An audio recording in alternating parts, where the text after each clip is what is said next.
Сәлем достар, мен бүгін сіздерге грек жаңғағы қосылған өте дәмді болып шығатын, күшті болып көтерілетін торттың рецептін ұсынамын. Менімен бірге болыңыздар. Тортқа қосылатын ингредиенттердің толық құрамын описанияға жазып қойдым.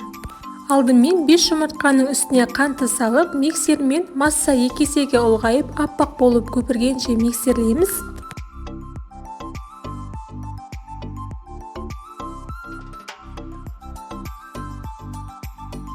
Массаның үстіне еріген сары май мен сүтті салып, жақсылап араластырамыз.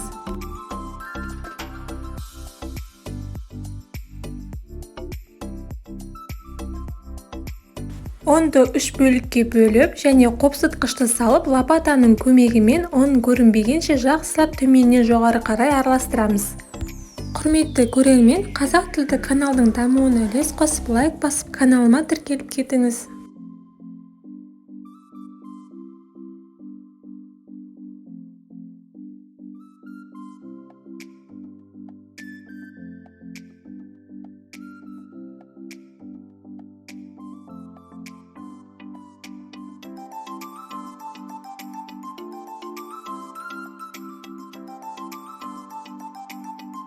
Дайын массаның үстіне грек жаңғағын салып, төменнен жоғары қарай жақсылап араластырамыз.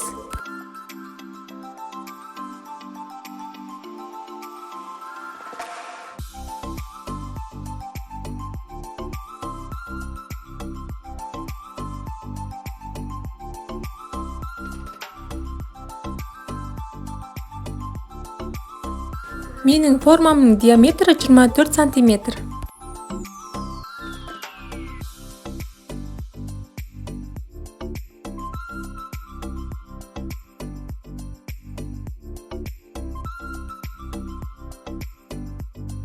Еріген сары майдың үстіне қантты, ұнды, грек жаңғағын салып, қолмен үгітілмелі крошка жасаймыз.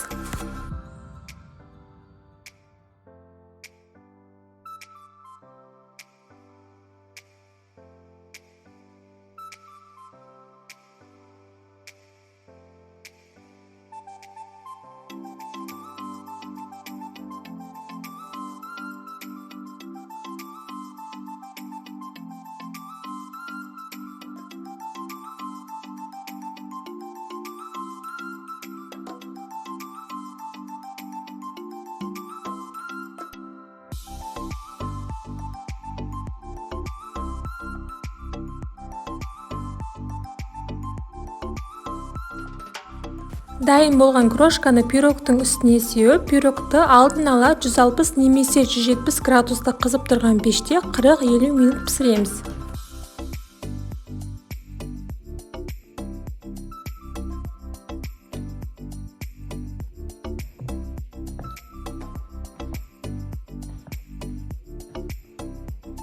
Қараңыздаршы, қандай болып көтеріліп шықты, өте дәмді болып шығады. Сіздер де міндетті түрде дайындап көріңіздер. Астарыңыз дәмді болсын.